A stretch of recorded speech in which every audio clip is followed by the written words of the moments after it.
chaîne météo.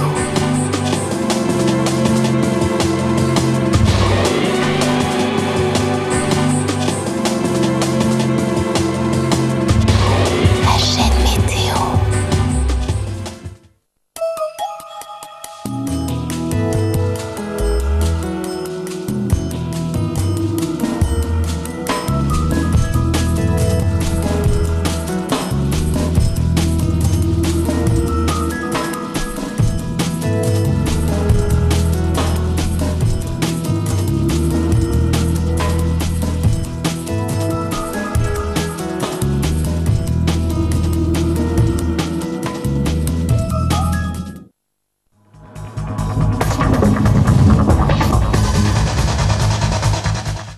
Les inondations qui ont eu lieu à la fin du mois de novembre 1930 ont été très importantes. Ces crues font la une de l'actualité pendant plusieurs semaines. Dans le Petit Parisien, on peut voir que l'eau envahit notamment les entrepôts de vin de Bercy, situés dans l'est de Paris. Dans toute la région parisienne, la barque est d'ailleurs un moyen de transport nécessaire pour circuler, comme ici dans les rues de Villeneuve-le-Roi. De nombreuses communes sont menacées, les habitants sont peu à peu évacués par les gendarmes. À Viry-Châtillon, par exemple, plus de 700 maisons sont cernées par les eaux de l'Orge. Ces inondations font suite à 6 semaines de pluie pratiquement ininterrompues.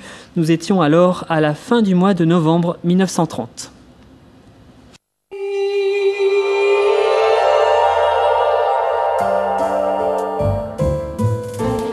Dimanche 24 novembre, lever de soleil à Perpignan à 7h51, à Paris 8h13 et à Nantes 8h23. Il se couchera à Perpignan aux alentours de 17h19, à Paris 17h01, à Nantes 17h23 et nous perdrons 2 minutes d'ensoleillement. Dans votre ciel de nuit, vous apercevrez la lune qui est décroissante. Le dernier quartier c'est prévu pour le 27 novembre. Notez bien les coefficients de marée 67 et 64 et ce dimanche nous fêterons à la fois les Flora et les Augusta. Restez avec nous, votre magazine de l'information astronomique et spatiale, tout de suite après le journal.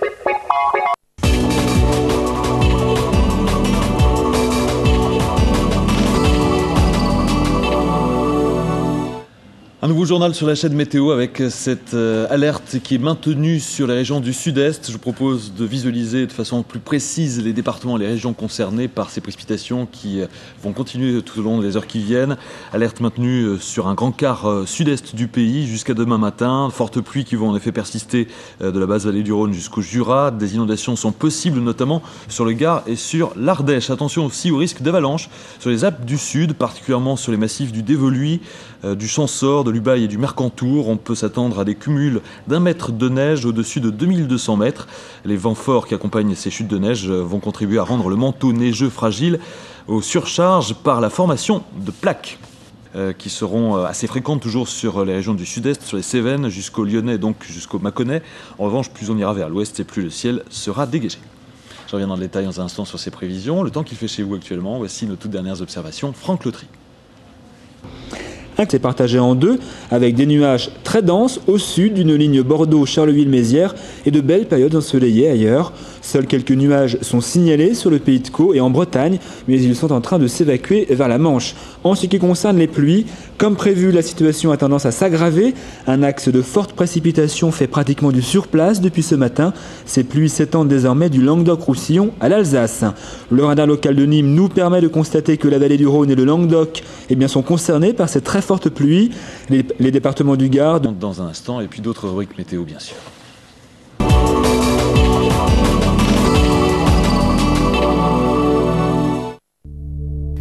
Après le week-end, vous pensez déjà au week-end suivant et au temps qu'il fera. La météo de votre week-end vous donne un avant-goût de l'état du ciel et vous imaginez alors ce que vous ferez. La météo de votre week-end, c'est tous les quarts d'heure en fin de journal, du dimanche soir jusqu'au vendredi matin et le tout réactualisé en temps réel. Parce qu'avant de partir, il est bon de savoir le temps qu'il fera.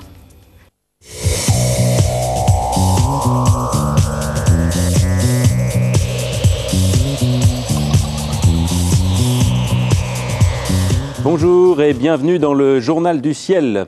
L'astéroïde Anne Frank observé par la sonde Stardust. La première image de Saturne par Cassini-Huygens et l'Etna sous l'œil des satellites. Voici les titres que je développerai aujourd'hui avant de vous donner quelques rendez-vous astronomiques et de vous indiquer le programme du magazine Ciel de nuit pour la semaine prochaine.